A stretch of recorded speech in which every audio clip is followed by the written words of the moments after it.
एक आदमी तस्बीह भी पढ़ता है, नमाज भी पढ़ता है, रोज़ा भी रखता है, हज भी करता है, ज़कात भी देता है, चेहरे में दाढ़ी भी है, लेकिन अगर ईमान नहीं है तो उसकी नमाज भी ख़त्म है, उसका रोज़ा भी ख़त्म है, उसका हज भी ख़त्म है, उसकी ज़कात भी ख़त्म है। बेशक बेशक। मदारिकुत तंजील, जिसको तफसीर नसफ़ी कहा जाता है, ये किताब जामिया कादरिया मज़हरुल उलूम अलीपुर, मैं वहाँ का एक उस्ताद हूँ, ये किताब वहाँ पर भी चलती है।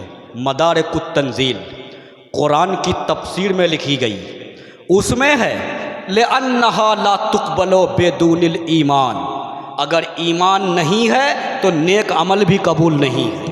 तो सबसे पहले ईमान व अक़ीदा, तब नमाज, सबसे पहले ईमान तब रोज़ा, ईमान तब हज। जिसका ईमान सही है, जिसका अक़ीदा सही है, उसी की नमाज कबूल है, उसी का रोज़ा कबूल है, उसी का हज कबूल है, उसी की ज़कात कबूल है। ईमान के बग़ैर सब बेकार है। और मेरे नबी को मानना ये आईने ईमान है। अगर कोई ये कहता है मरकर मिट्टी में मिल गए, वो मुसलमान नहीं हो सकता। और लिखने वाले ने लिखा, मैं चैलेंज के साथ कहता हूँ आज शेरशाही में, अगर किसी को शौक़ हो तो मैदान मुनाजरा कायम कर लो। तुम्हारे मौलाना ने लिखा है, इस्माइल दहलवी ने खुद अपनी किताब में लिखा, मरकर मिट्टी में मिल गए। किनके बारे में? नबी के बारे में, मरकर मिट्टी में मिल गए। जबकि हदीस पाक में ये लिखा है, अल्लाह के नबी फरमाते हैं फ़नबीयुल्लाह हय्युन हत्ता युरज़क़, अबू दाऊद की हदीस है, जो अल्लाह का नबी होता है वो ज़िंदा होता है, ज़िंदा, उन्हें जन्नत से रोज़ी दी जाती है। इसलिए तो कहा है कि हम अहले सुनन का अक़ीदा है वल्लाह, मुनाफिक जहन्नम का कुंदा है वल्लाह, जो मुर्दा कहेगा वो मुर्दा है वल्लाह, तू ज़िंदा है वल्लाह, तू ज़िंदा है वल्लाह, मेरी चश्मे आलम से छुप जाने वाले। हदीस में अगर आओ तो औकात समझ में आ जाएगी। लिखने वाले खबीसों ने यहाँ तक लिखा कि नबी हमारी तरह, क्या कहा? नबी हमारी तरह, मैं सराहत के साथ नाम नहीं लेता हूँ, इशारे में समझते जाओ। नबी हमारी तरह बड़े भाई, जैसे बड़े भाई वैसे हम। हमने कहा कि क्या तुम नबी की हकीकत को पहचानते हो? नबी की हकीकत क्या है? नबी अगर अली की आँख में थूक दे तो दर्द गायब हो जाए। तुम भी किसी की आँख में थूक कर देखा, दर्द बढ़ेगा घटेगा नहीं, तुमको यहीं पर औकात समझ में आ जाएगी। नबी अगर नबी अगर पानी पर थूक दे, पानी मीठा हो जाए। वाह वाह, सुभान अल्लाह। नबी इशारा कर दे तो आसमान का चांद फट जाए। नबी की मर्जी हो सूरज पलट जाए।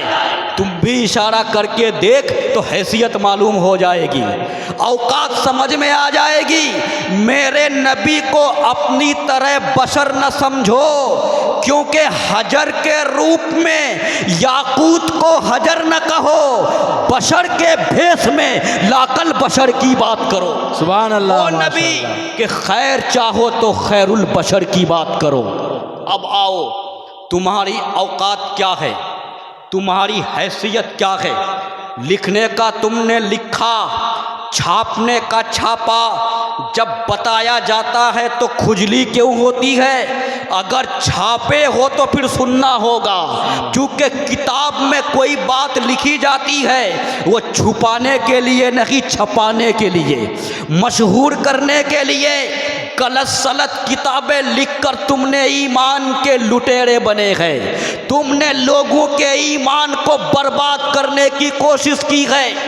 मेरा तो नज़रिया ये है कि मेरे नबी हमारी तरह बशर नौजुबिल्ला ये हो नहीं सकता, बल्कि किसी भी बशर की ताकत नहीं कि उस नबी की हकीकत को जान ले, किसी बशर की ताकत नहीं। और एक बात मैं बता दूं, अफजलुल बशर, जो बशर में, इंसान में नबी के बाद सबसे अफजल अबू बकर सिद्दीक। अबू बकर सिद्दीक भी हकीकत को नहीं पहचान सके, नहीं पहचान सके। एक हदीस पाक में यह लिखा है, अल्लाह के नबी मौजूद, अबू बकर सिद्दीक सामने है, सहाबा की जमाअत है। मेरे नबी ने अबू बकर सिद्दीक से कहा, या अबा बकरिन लम यारिफनी हकीकतन गैरो रब्बी, ऐ अबू बकर मेरी हकीकत को मेरे रब के अलावा किसी ने नहीं पहचाना, किसी ने नहीं पहचाना। तुम्हारी औकात क्या है? सिर्फ रब ने जो खालिक है बनाया, मेरे रब ने पहचाना, रब के अलावा किसी ने नहीं पहचाना। अगर नबियों की जमाअत को देखो तो आदम भी बेबस, शीश भी बेबस, हूद भी बेबस, इदरिस भी बेबस, यूनुस भी बेबस, जकरिया भी बेबस, यहया भी बेबस, याकूब भी बेबस, यूसुफ भी बेबस, लूत भी बेबस, सुलेमान भी बेबस, दाऊद भी बेबस, इब्राहिम भी बेबस, खलीलुल्लाह बेबस है, ज़बीहुल्लाह बेबस है, नबीयुल्लाह बेबस है। यहाँ तक के मूसा कलीमुल्लाह को रब ने कूहे तूर पर बुलाया, लेकिन जब मूसा से पूछोगे तो वो भी कहेंगे हम भी बेबस हैं। हज़रत ईसा बेबस, और जब तुम उम्मती में चलो तो सिद्दीक़ अकबर भी बेबस, फारूक आज़म भी बेबस, उस्मान गनी बेबस, मौला अली बेबस, इमाम आज़म बेबस, इमाम शाफी बेबस, इमाम अहमद बिन हम्बल बेबस, इमाम मालिक बेबस, अल्लामा नववी बेबस, ज़करिया मुल्तानी बेबस, अल्लामा शामी बेबस, अलाउद्दीन हस्कफी बेबस, इमाम बाकिर बेबस, मूसा कासिम बेबस, सब बेबस। यहाँ तक के जुनैद बगदादी बेबस, गौसे जीलानी बेबस, ख्वाजा अजमेरी बेबस, गरीब नवाज बेबस, बाबा फरीदुद्दीन गंजे शकर बेबस, ये निज़ामुद्दीन औलिया बेबस, कुतुबुद्दीन बख्तियार काकी बेबस, सिराजुल हक आईने हिंद बंगाल की धरती पर आकर शिर्क व कुफ्र का खात्मा किया। लेकिन जब उनसे पूछोगे कि नबी की हकीकत क्या है तो वो भी कहेंगे कि मैं भी बेबस हूँ। अलाउल हक पंडवी बेबस है, मखदूम सिमना बेबस है, कलीमुल्ला जहानाबादी बेबस है, अबुल वफा फसीही बेबस है।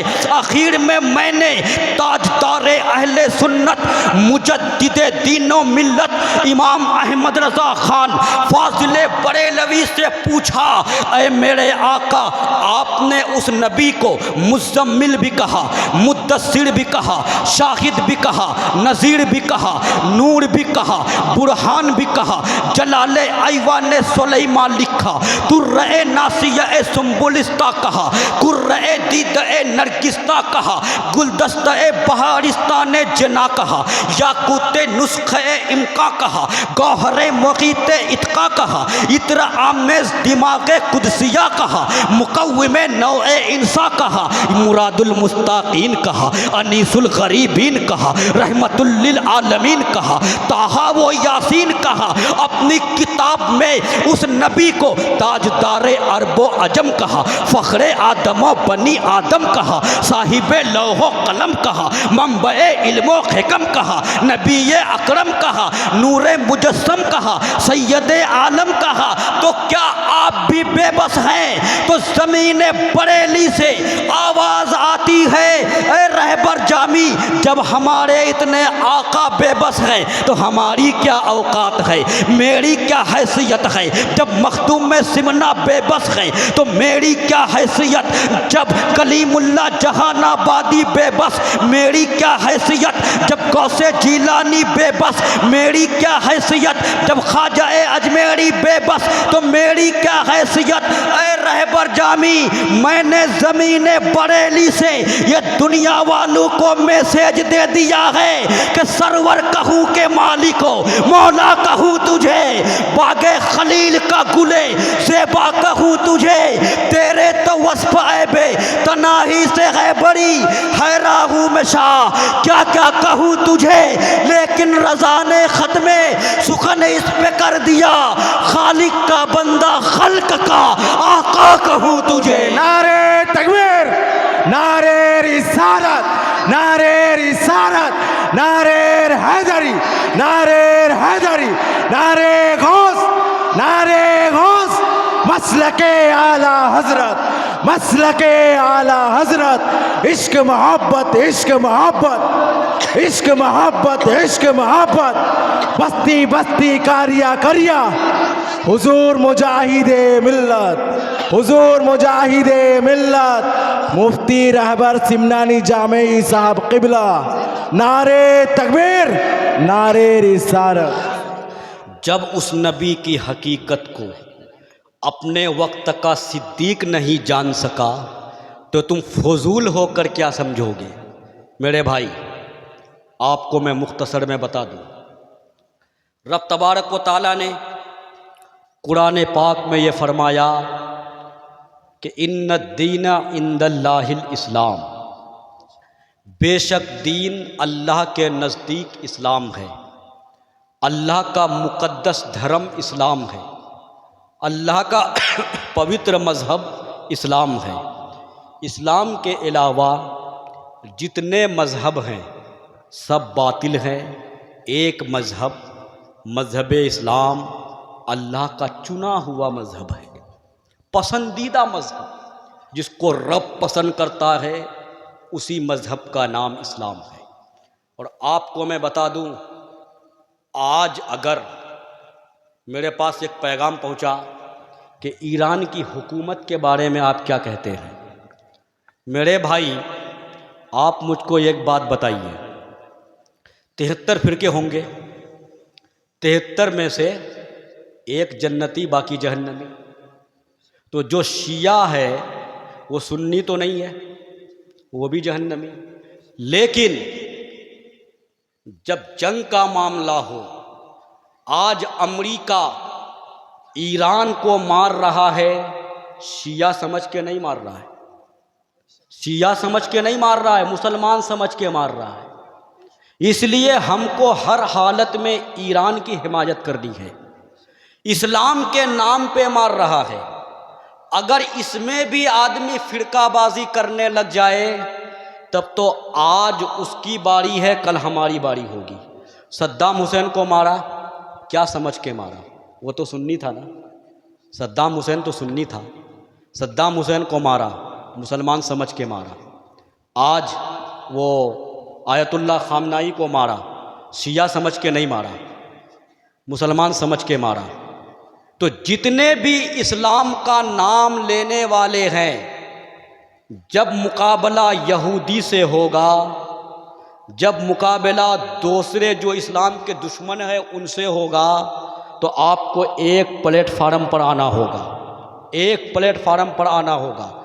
ईरान की हुकूमत भी मौला अली की का नाम लेने वाली है। आज अगर वो मिसाइल दाग रहा है तो अली के नाम पे दाग रहा है, चाहे फतेह मिसाइल हो या खैबर शिकन।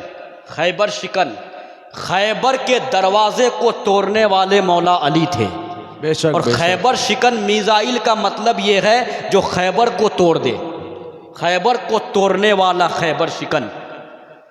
तो ये आज ईरान पर अमेरिका मार रहा है, तो अमेरिका शिया और सुन्नी समझ के नहीं मार रहा है, मीम समझ के मार रहा है, मुसलमान समझ के मार रहा है। इसलिए आपको इस मकाम पर उलझने की ज़रूरत नहीं। आपको शिया अगरचे वो हुकूमत है, हम उसके लिए मग़फ़िरत की दुआ नहीं करेंगे, लेकिन साथ तो उसी का देना है, क्योंकि यहूदी सबसे बड़ा इस्लाम का दुश्मन है। आज ये सऊदी अरब बड़ी बड़े ठेकेदार लोग ठेकेदारी लेके बैठे हैं, लेकिन सबसे बड़े गद्दार और हरामी किस्म के लोग हैं। ये यहूदियों के गुलाम है, गुलाम। ईरान को मारने के लिए ये अपना अड्डा दे रहा है, इतने कमीने लोग हैं। इसलिए मक्का मदीना पर हमारी जान कुर्बान, लेकिन सऊदी अरब की हुकूमत को हम नहीं मानते, इसलिए कि वो हुकूमत अमेरिका की हिमायत करता है। बेशक बेशक। मेरे भाई, अगर खाना-ए काबा में किसी का कब्जा हो जाए तो ज़रूरी नहीं कि वो हक पर हो। खाना-ए काबा में तो 360 और 420 मूर्तियां रखी हुई थी। कब्जा करने वाले को देखो कि उसका ईमान कैसा है, उसका नज़रिया कैसा है। हमको इस्लाम के लिए परचम उठाना है। और ये बात याद रखिए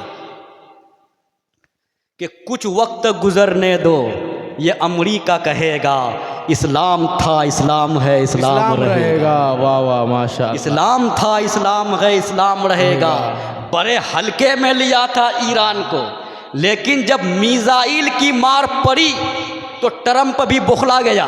सुबह कुछ बोलता है, शाम को कुछ बोलता है, फिर रात को कुछ बोलता है, बौखला गया है। उसका दिमाग काम नहीं करता। इस्लाम को जब भी किसी ने मिटाने की कोशिश की है, या तो वो खुद मुबल्लिग इस्लाम बना, खुद मुसलमान होकर वापस लौटा, या सत्यानाश हो गया। आप याद कीजिए उस तारीख को। मैं यूं ही नहीं, किताबों के अंदर मौजूद है, इतिहास में वो किताबें गवाह है। जब नबी ने मक्के की धरती पर इस्लाम फैलाया तो नबी को कत्ल करने की भी धमकी पड़ी, लेकिन मामला ये हुआ कि दो नन्हा सा बच्चा, एक मुआज एक मुअव्वज, इन दोनों बच्चों ने अबू जहल को ठिकाने लगा दिया। एक वक्त ऐसा आया कि जब इस्लाम तेजी से आगे बढ़ रहा था तो अबू जहल का दिमाग खराब हो गया, जैसे आज ट्रंपवा का दिमाग खराब है।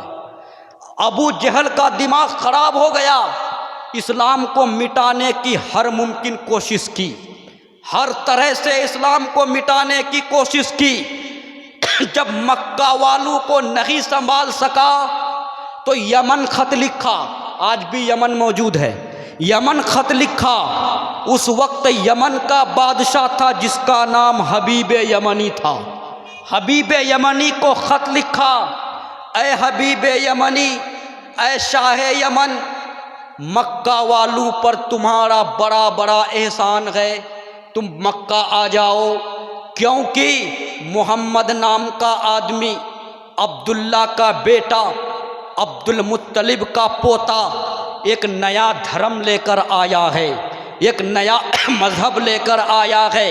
हम तो लात की पूजा करते हैं, हम तो उज़्ज़ा की पूजा करते हैं, हम तो हुबुल की पूजा करते हैं, हम तो मूर्तियाँ पूजते हैं, मगर मोहम्मद नाम का आदमी जो ज़मीन मक्का में आया है ये कहता है कि ये सारी चीज़ें गलत है, सिर्फ एक अल्लाह की इबादत करो।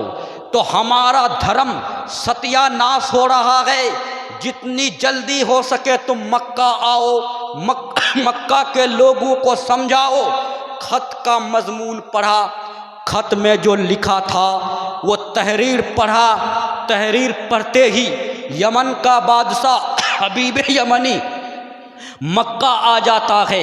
एक महफिल सजाई गई मक्के में आकर। यमन के बादशाह हबीब यमनी ने अबू जहल से कहा, बताओ बात क्या है? ख़त तो मैंने पढ़ लिया, ज़रा सामने बात हो जाए। तो अबू जहल ने कहा, मोहम्मद नामी आदमी अब्दुल्ला के घर में पैदा हुआ, आमिना की गोद में पैदा हुआ, ये अब्दुल मुत्तलिब का पोता है, ये मज़हब इस्लाम लेकर आया है, हमारे धर्म को गलत कहता है, हमारे मज़हब को गलत कहता है। इतना सुनना था कि हबीब यमनी ने कहा, ऐ अबू जहल, मैं तुम्हारी तो सुन लिया, अब ज़रा मोहम्मद की भी सुन लूँ क्या कहता है। वो क्या कहता है तारीख़ गवाह है, इतिहास साक्षी है कि उस महफिल में मेरे नबी को बुलाया गया। जब नबी तशरीफ़ लाए तो हबीब यमनी से मेरे नबी ने कहा, ए यमन का बादशाह हबीब यमनी, बहुत दूर से चलकर आए हो, बता बात क्या है, क्यों आए हो, मुझे क्यों बुलाया गया। तो हबीब यमनी ने कहा, ऐ मोहम्मद, मैंने सुना है कि तू नबूवत का दावा करता है, अपने को नबी कहता है। मेरे नबी ने फरमाया, ऐ हबीब यमनी, तुमने बिल्कुल ठीक सुना है, मैं अल्लाह का भेजा हुआ पैगंबर हूँ, मैं अल्लाह का नबी हूँ। तब यमन के बादशाह ने कहा कि ऐ मोहम्मद, अगर तू नबी है तो फिर मैं दो चीज़ें चाहता हूँ, अगर दो चीज़ें तू मेरी पूरी कर देगा तो मैं तुझे नबी मान लूँगा। मेरे नबी ने फरमाया, ऐ यमन का बादशाह, देर न कर, जल्दी बता वो दो चीज़ें क्या है। तो हबीब यमनी ने कहा, एक चीज़ तो ये है कि अभी रात का सन्नाटा है और 14वीं रात का चाँद मुकम्मल रोशनी के साथ आसमान पर चमकता है। अगर तू नबी है तो मक्के में बैठे बैठे आसमान के चाँद को चीर कर दिखा दो। इतना सुनना था कि मेरे नबी ने उंगली का इशारा किया, चाँद फट गया। चाँद फटा, ऐसा फटा कि मुस्लिम शरीफ की हदीस में है, हज़रत अस्मा कहती है कि एक टुकड़ा पूरब की तरफ जाकर गायब हुआ, चांद का दूसरा टुकड़ा पश्चिम की तरफ जाकर गायब हुआ, और एक रिवायत में है कि एक टुकड़ा जो उत्तर की तरफ गायब हुआ, दूसरा टुकड़ा दक्षिण की तरफ गायब हुआ। फिर जब मेरे नबी ने दोबारा इशारा किया, दोनों टुकड़ा आसमान पर आकर माहे कामिल बन जाता है, चांद बन जाता है। तो बरेली के इमाम कहते हैं, अहले नज़र को महवे हैरत बना दिए हैं, टुकड़े किए कमर को सूरज उगा दिए हैं, कर ना सका जो कोई वो करके दिखा दिए हैं, उनकी महक ने दिल के गुंजे खिला दिए हैं, जिस राह चल दिए हैं कोचे बसा दिए हैं वो नबी। एक बात तो मुकम्मल हो चुकी, फिर क्या हुआ?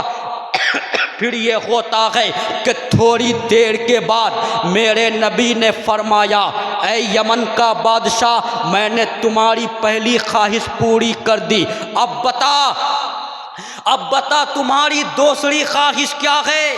तो उस वक्त मेरे नबी ने फरमाया, ऐ यमन का बादशाह हबीब यमनी, तुम्हारी दूसरी ख्वाहिश क्या है बता। तो यमन के बादशाह ने कहा, जो नबी होगा वो गैबदा होगा, गैबदा इल्मे गैब रखेगा। और आज सरफेरा खबीस कहते हैं कि पीठ के पीछे का इल्म नहीं है, दीवार के पीछे का इल्म नहीं है, लेकिन कुर्बान जाओ मेरे नबी पर।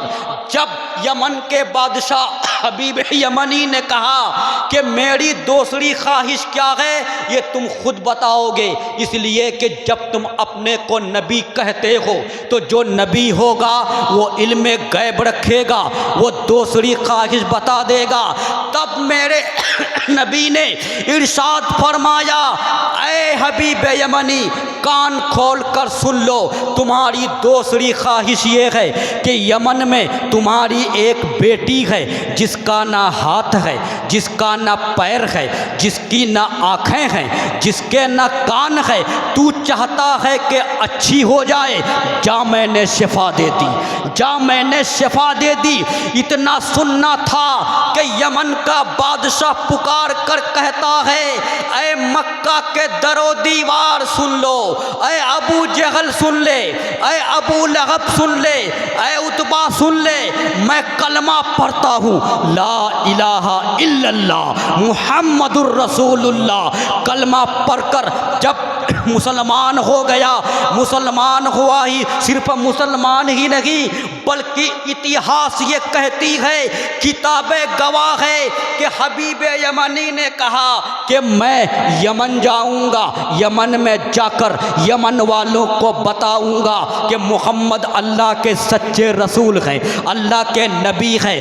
फिर क्या होता है, अल मुख्तसर यमन का बादशाह मोमिन बनने के बाद, मुसलमान होने के बाद मेरे नबी से इजाज़त लेते हैं और इजाज़त लेकर यमन की तरफ चलते हैं। जब रात के सन्नाटे में, रात के अंधेरे में दरवाजे पर दस्तक देते हैं, अपने घर के दरवाजे पर दस्तक देते हैं, दरवाज़ा खटखटाते हैं तो क्या देखते हैं? वही बेटी जिसका कल हाथ नहीं था, जिसका कल पैर नहीं था, जिसकी कल आंखें न थी, वही दरवाज़ा खोल रही है, वही दरवाज़ा खोल रही है और पढ़ रही है ला इलाहा इल्लल्लाह मुहम्मदुर रसूलुल्लाह। जब यमन के बादशाह ने देखा तो यमन का बादशाह हबीब यमनी हैरत में था, अचंभे में था, ताज्जुब में था, हैरान था।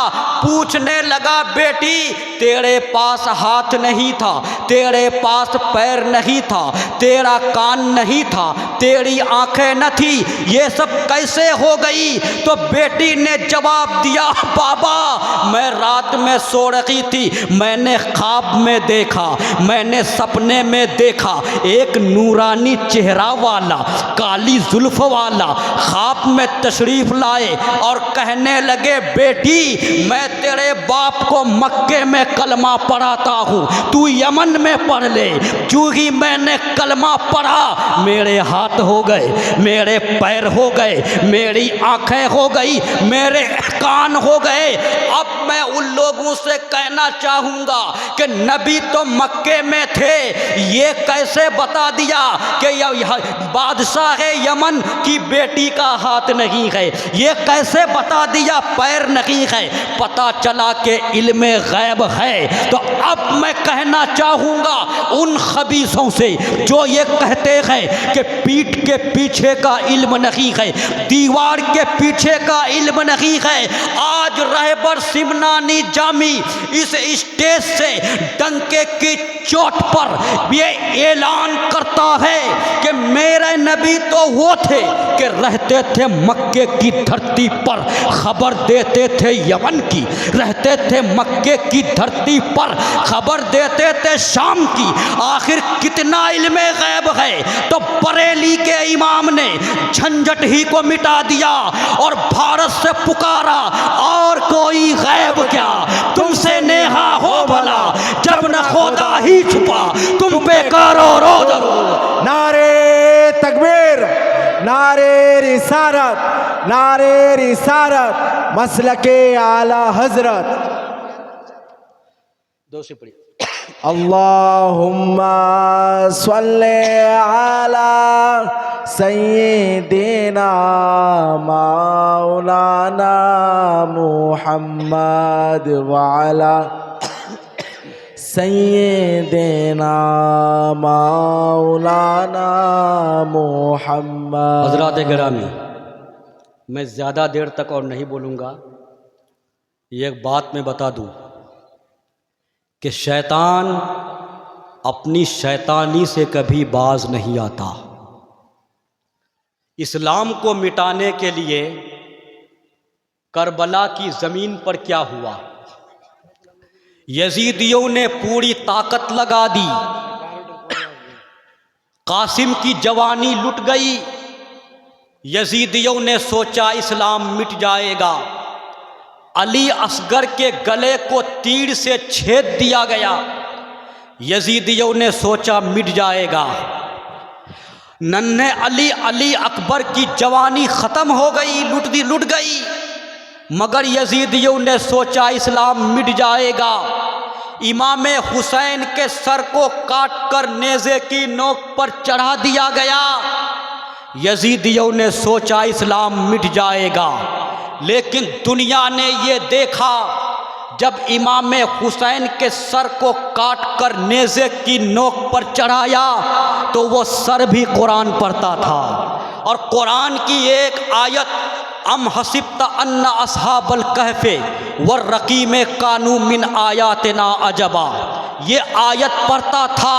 तो जब सरे हुसैन ने कुरान पढ़कर मैदान करबला में सुनाया तो यजीदियत की धरती हिलने लगी। ऐसा लगता था कि जैसे ईरान ने इजराइल पर मीज़ाइल दाग दिया हो। ऐसा लगता था कि फतेह मीज़ाइल से अमेरिका की धरती हिल रही हो। ऐसा लगता था कि खैबर शिकन ने यहूदियों के दिमागों की बत्तियां बुझा दी हो। ऐसा लगता था कि सरे हुसैन में सिद्दीक की सदाकत बोल रही है, फारूक की अदालत बोल रही है, गनी की सखावत बोल रही है, मौला अली की शुजाअत बोल रही है। इमाम हुसैन ने तलवार से यजीदियों के लाशों के ढेर लगाकर फिर खुद भी अपनी गर्दन को कटवा कर दुनिया को ये पैगाम दिया, दुनिया वालों शमशीर उठा सीने गद्दार पे रख दे, इस दौर के हर जाबिरो खूंखार पे रख दे, बन मर्दे मुजाहिद दहनवार पे रख दे, इस्लाम जिंदा होगा सर तलवार पे रख दे, मत मांग अहले सियासत से जिंदगी की भीख, अपना फैसला अहमद मुख्तार पे रख दे। मेरे भाई, आप जानते हैं इब्लीस को, इब्लीस शैतान कितना सजदा किया, सजदा इतना किया कि अगर उसके सजदा को ज़मीन पर फैलाया जाए तो ज़मीन का कोई हिस्सा बचेगा नहीं, इतना सजदा किया। लेकिन नबी की ताज़ीम नहीं किया तो जन्नत से निकालकर बाहर कर दिया गया। सब कुछ किया, इबादत करता था, तस्बीह पढ़ता था, सजदा करता था, लेकिन गया शैतान मारा एक सजदा के ना करने पर। अगर लाखों बरस वो शर मारा तो क्या मारा। लेकिन उसी इब्लीस का एक परपोता था, परपोता, बेटा का बेटा का बेटा, पोता का बेटा, परपोता, इब्लीस का परपोता मेरे नबी पर ईमान लाया था, ईमान, मुसलमान हो गया था, नबी की ताज़ीम करता था। आप कहेंगे वो कैसे, तो मैं यूं ही नहीं बोलता।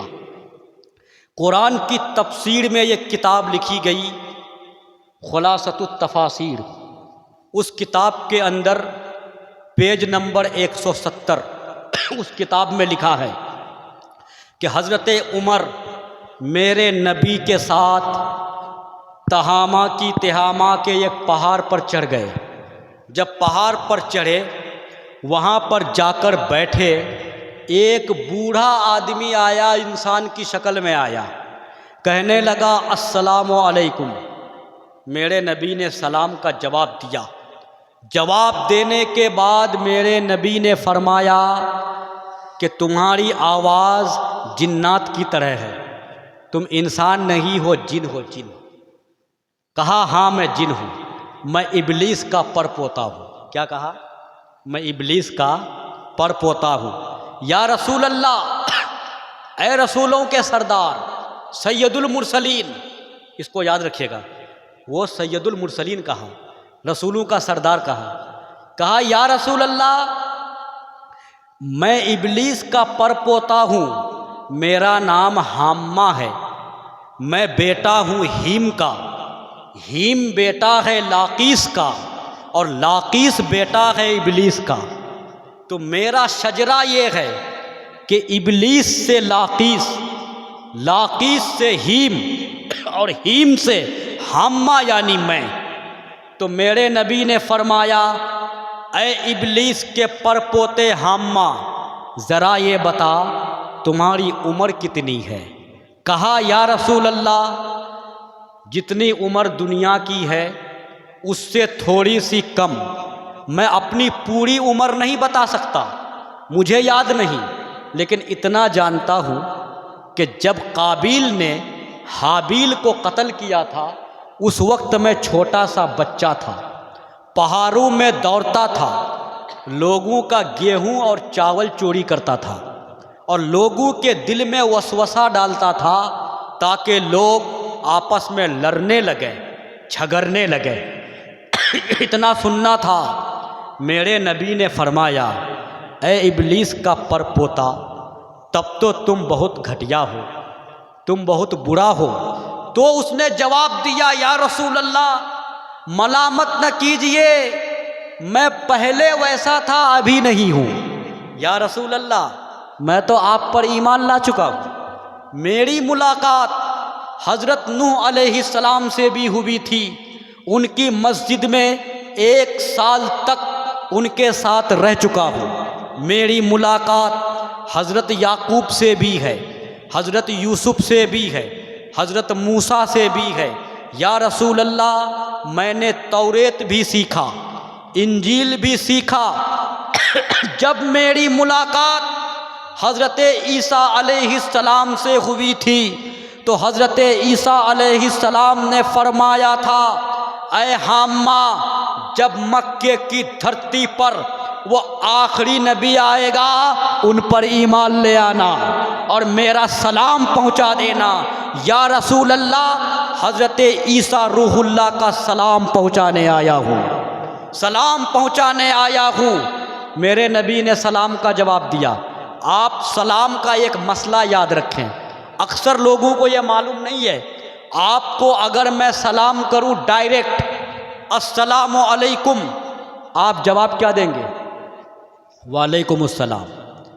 और अगर आपका समधी आपको सलाम करे, डायरेक्ट ना करे, इनडायरेक्ट करे, अपने बेटा से कहे जाओ तुम मेरे समधी को सलाम कर देना। अब उसका बेटा आया, आपसे कहा कि मेरे बाबा ने आपको सलाम किया है, तो आप जवाब क्या देंगे? अगर किसी को मालूम है तो खड़े होकर बोलिए, क्या जवाब देंगे? यहाँ सलाम डायरेक्ट नहीं है, यहाँ सलाम इनडायरेक्ट है। तो आप जवाब क्या देंगे? वालेकुम अस्सलाम जवाब देंगे?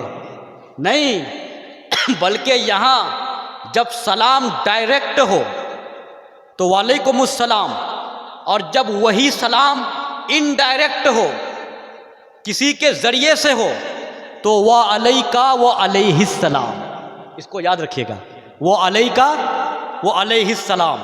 तो हज़रत ईसा का सलाम 500 साल से भी ज़्यादा हो चुका था। हज़रत ईसा दुनिया से गुजर गए, 500 साल से भी ज़्यादा हो गया, तब वो सलाम लेकर हाम्मा आ रहे हैं और नबी से कह रहे हैं, हमारे नबी से, कि हज़रत ईसा ने आपको सलाम किया है। तो मेरे नबी ने जवाब दिया, व अलैका व अलैहिस्सलाम, व अलैका व अलैहिस्सलाम। फिर क्या हुआ?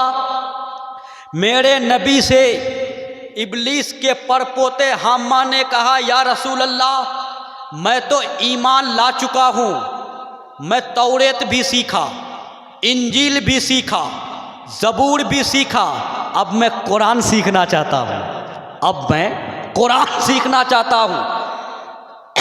तो तारीख़ ये बताती है, रिवायत में है कि कुरान की कुछ सूरतों की तालीम दी गई।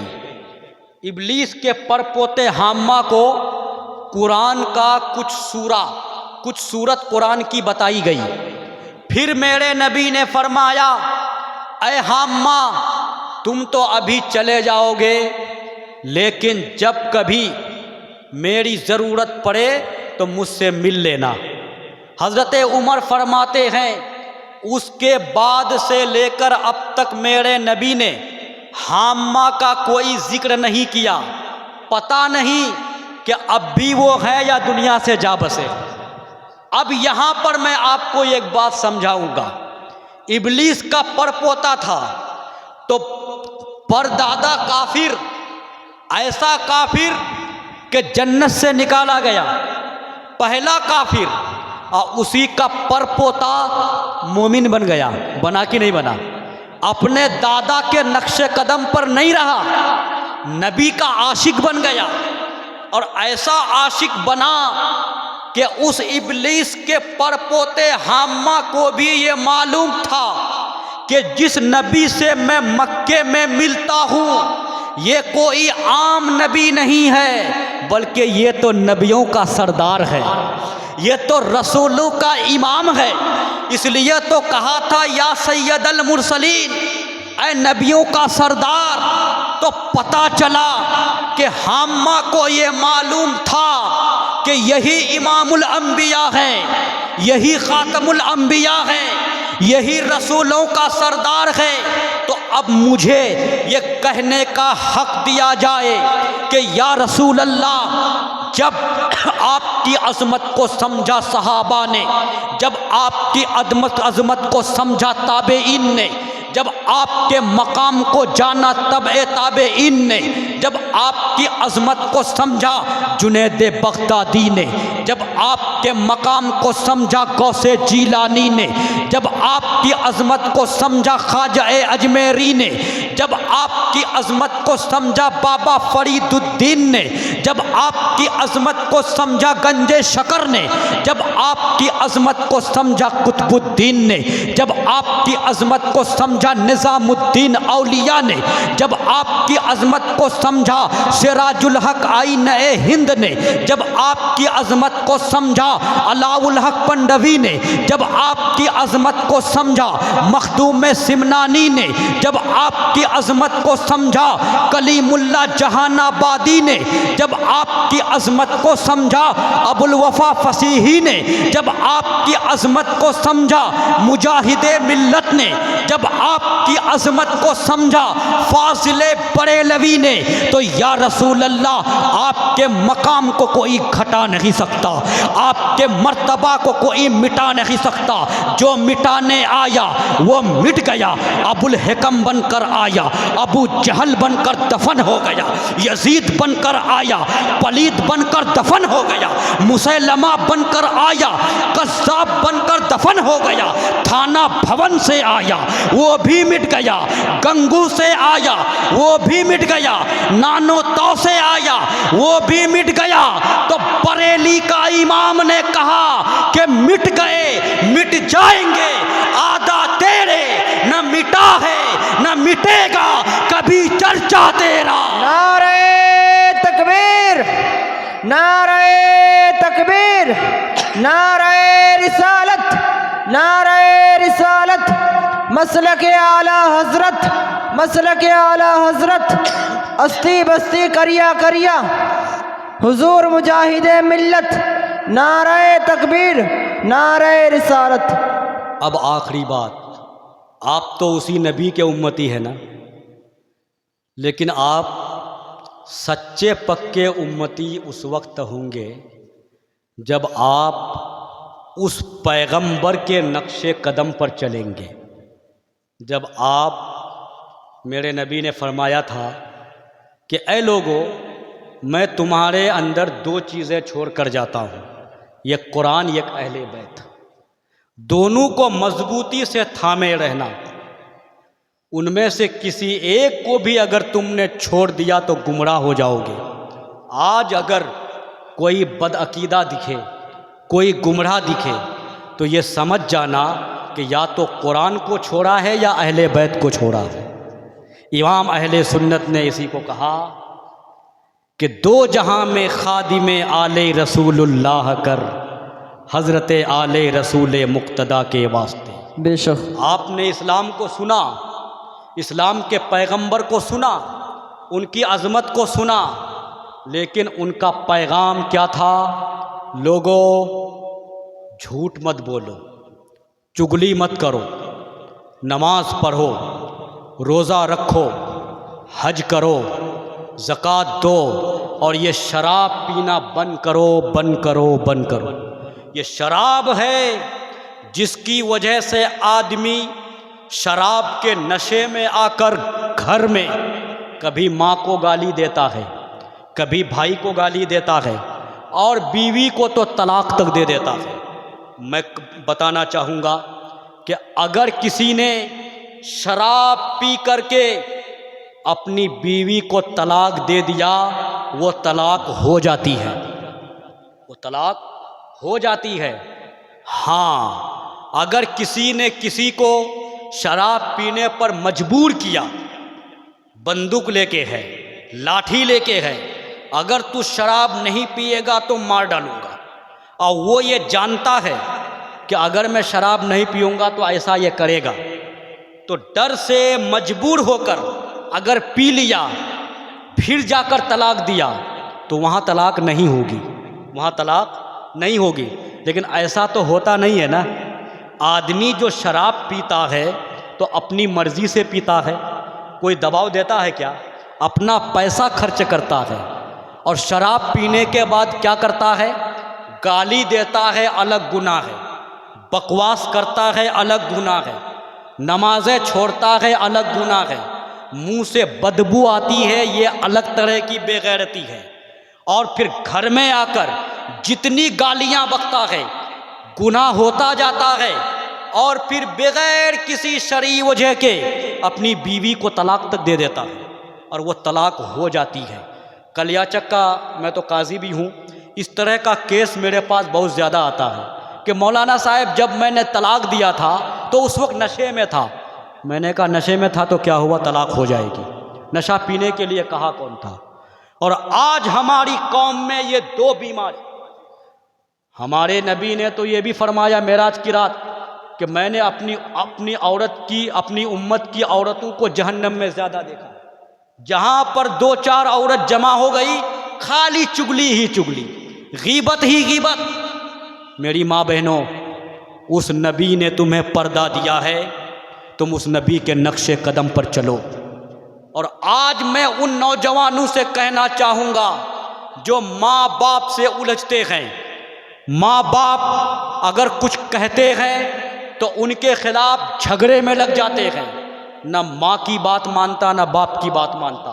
ये शराब के अजाब को और माँ बाप की जो नाफरमानी करता है उसको आप दिमाग में रखिए। और ये एक रिवायत सुनिए, फतावा रिजविया के अंदर ये है, आला हजरत ने उसको लिखा है कि फतावा रिजविया में एक रिवायत है कि हज़रत अव्वाम बिन हौशब, ये अल्लाह वाले थे, तबए ताबई थे, बहुत बड़े अल्लाह वाले। उनका बयान है, आला हजरत कहते हैं, उनका बयान है कि मैं नमाज असर पढ़कर एक मोहल्ला की कब्रिस्तान से गुजर रहा था।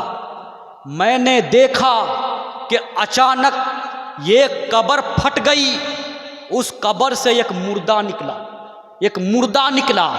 उस मुर्दा की शक्ल गधा की तरह से थी और बाकी बदन इंसान की तरह। चेहरा गधा की तरह हो गया था, बाकी बदन इंसान की तरह। वो 3 मर्तबा गधा की तरह चिल्लाया, फिर वो कब्र के अंदर चला गया और उसकी कब्र मिल गई। उसी कब्र के करीब में एक बुढ़िया बैठी थी जो अपना काम कर रही थी और वहीं पर एक नौजवान औरत भी थी। हज़रत अव्वाम बिन हौशब कहते हैं मैंने देखा कब्र फटी, उसकी शक्ल गधा की तरह, बाकी बदन इंसान की तरह। मैं हैरत में था, मैं ताज्जुब में था, मैं अचंभे में था, मैं हैरान था, मैं परेशान था, ये कैसे हो गया। मैंने वहाँ की बैठी हुई उस औरत से पूछा तो एक नौजवान औरत ने मुझे जवाब दिया, ऐ अव्वाम बिन हौशब, ये जो बुढ़िया बैठी हुई है ये इसी कब्र वाले की माँ है, ये माँ है। ऐ अव्वाम बिन हौशब, जब ये मुर्दा जिंदा था, जब इस बुढ़िया का ये बेटा जिंदा था, ये शराब पीता था, शराब। और शराब पीकर नशे में मस्त होकर ये घर आता और घर आकर औल फौल बकता, गालियां देता। उसकी माँ उसे बार बार समझाती, कोशिश करती, बेटा शरीयत मोहम्मदी में शराब पीना हराम है, नाजायज़ है, गुनाह है, तुम शराब मत पियो। तो उसका ये नादान बेटा जवाब देता, ऐ मेरी माँ, क्या तू हर दिन गधे की तरह चिल्लाती है, सुधरता नहीं और माँ की नाफरमानी करता, माँ की बात नहीं मानता। शराब पीने की वजह से उसका कलीजा सड़ गया, गुर्दा सड़ गया, ताब नहीं ला सका, रूह निकल गई, खुदा का कहर नाजिल हुआ। जब से इस कब्र में दफनाया गया है तब से लेकर अब तक का ये मामूल है कि असर के बाद उसकी कब्र फट जाती है, उसकी शक्ल गधा की तरह हो गई है, बाकी बदन इंसान की तरह। वो प्रत्येक दिन, हर दिन वो गधे की तरह चिल्लाता है, फिर कब्र के अंदर चला जाता है, फिर उसकी कब्र मिल जाती है। मेरे भाइयों, अब मैं कहना चाहूँगा कि ये अजाब क्यों हो रहा था। तो इमाम अहले सुन्नत मुजद्दिदे दीनो मिल्लत आला हजरत उसी रिवायत को बयान करने के बाद आगे लिखते हैं कि अजाब इसलिए हो रहा था कि इसके दो गुनाह थे। दो गुनाह, एक तो ये है कि ये शराब पीता था, और दूसरा गुनाह ये है कि ये अपनी माँ की बात नहीं मानता था, माँ बाप की नाफरमानी करता था। इसलिए मैं अपनी कौम के नौजवानों से कहना चाहूँगा, ऐ मेरी कौम के नौजवानों, अभी भी वक्त है तौबा गुनाह से कर लो, कज़ा तो देगी ना मोहलत भी लब हिलाने की। और हर इंसान को एक दिन अपने अंजाम तक पहुंचना है। जब क़यामत का दिन होगा, ज़मीन तांबे की होगी, आसमां फौलाद का होगा, सितारे टूट जाएंगे, ज़मीन पर ज़लज़ला होगा। उस वक्त किताबों में है, तफसीर इब्ने अब्बास में अब्दुल्ला इब्ने अब्बास लिखते हैं कि वो वक्त ऐसा होगा कि समंदर के पानी में भी आग लगा दी जाएगी, दरिया के पानी में भी आग लगा दी जाएगी। जिस तरह आज दुनिया में पेट्रोल और डीजल जलता है, कल क़यामत के दिन समंदर का पानी जलेगा, दरिया का पानी जलेगा। ऐसे मुसीबत के वक्त में कोई किसी का काम आने वाला नहीं है।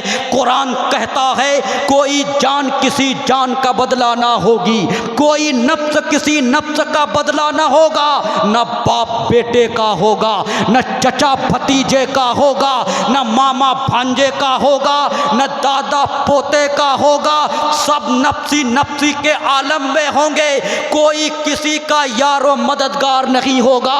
अगर काम आएगा तो आपका ईमान काम आएगा, अगर काम आएगी तो आपकी नेकी काम आएगी, ये ज़मीन पर सजदे करना काम आएगा, ये नमाज काम आएगी, रोज़ा काम आएगा, हज काम आएगा, ज़कात काम आएगी।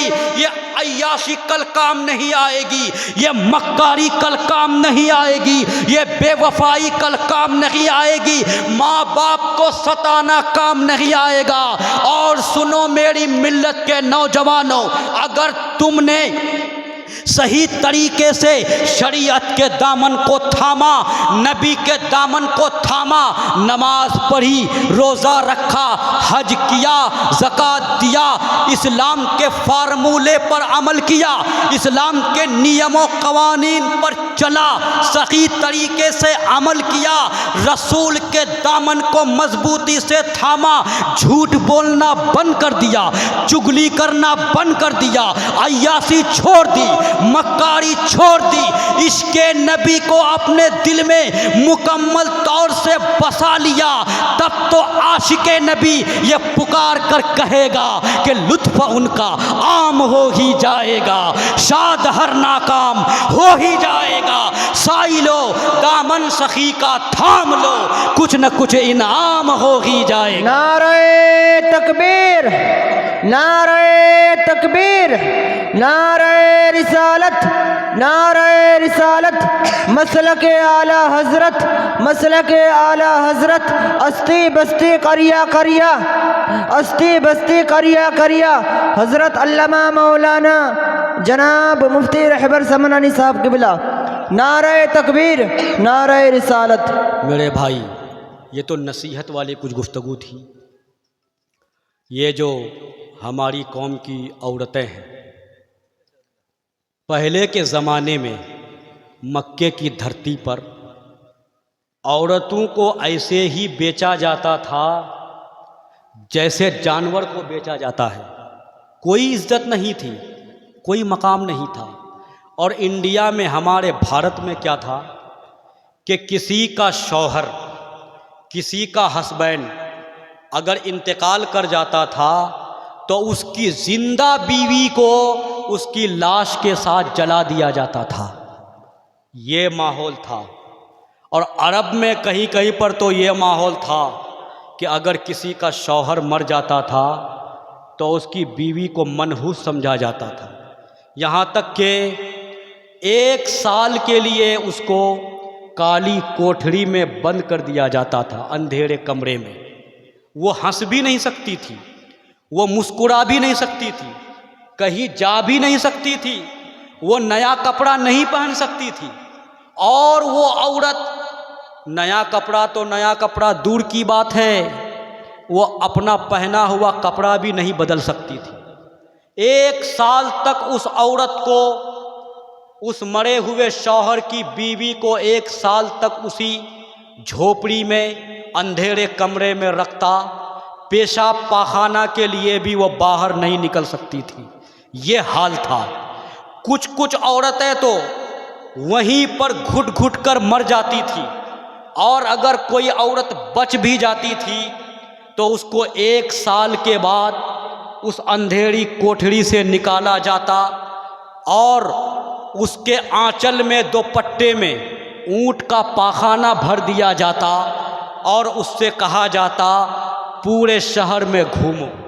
पूरे शहर में घुमाया जाता और वो अपने दोपट्टे से, अपनी आंचल से ऊंट के पाखाने को फेंकती जाती थी, जिससे लोग ये समझ जाते थे कि इसकी इद्दत पूरी हो गई है। एकदम औरत मजलूम औरत, औरत की कोई इज्जत नहीं थी, कोई मकाम नहीं था, आबरू नहीं। मेरे नबी तशरीफ़ लाए तब औरत को इज्जत मिली।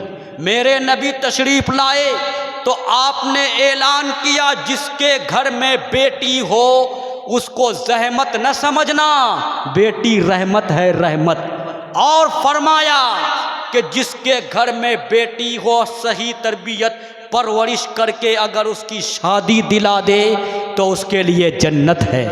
ये मकाम किसने दिया? औरतों को मेरे नबी ने दिया। इसलिए मैं इन माँ बहनों को कहना चाहूँगा कि आप नबी के हुक्म पर चलें, फातिमा ज़हरा के नक्शे कदम पर चलें, पर्दे का ख्याल रखें, नमाज पढ़ें, अल्लाह को याद करें।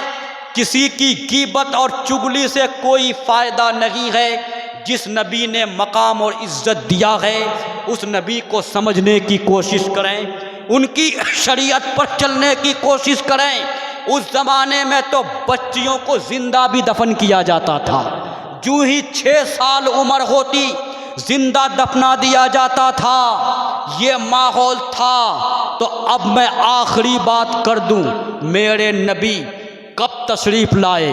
अरे जब अरब की धरती पर 360 और 420 खुदाओं की इबादत की जा रही थी, जब इंसानियत और शराफत दम तोड़ रही थी, जब अल्लाह के बंदे हिचकूले खा रहे थे। इंसान तो था मगर इंसान में इंसानियत नहीं थी। इंसान भट्टों में बसेरा करता था, इंसान जंगलों में ज़िंदगी गुजारता था।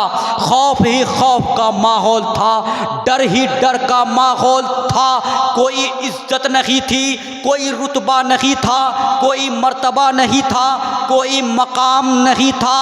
उस ज़माने में बच्चियां जिंदा दफनाई जाती थी, औरतों को नंगी करके तब नचाया जाता था। ऐसे माहौल में उन तमाम खुराफात को ख़त्म करने के लिए, तमाम फसादात को जड़ों से उखेड़ने के लिए अरब की धरती पर आमिना की गोद में इस्लाम का वो पैगंबर तशरीफ़ लाता है, जिनकी बारगाह में रहबर जामी भी ये कहने पर मजबूर है कि एक अरब ने आदमी का बोल बाला कर दिया, खाक के जर्रों को हमदों से सुरैया कर दिया। खुद न थे जो राह पर औरों के हादी बन गए। क्या नज़र थी जिसने मुर्दों को मसीहा कर दिया, क्या नज़र थी जिसने मुर्दों को मसीहा कर दिया।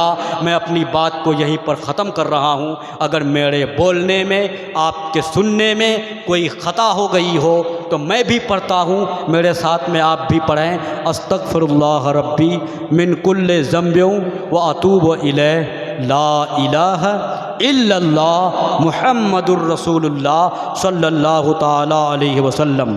खूब की सैर चमन, फूल चुने शाद रहे, बाग़बा जाता हूँ मैं, गुलशन तेरा आबाद रहे।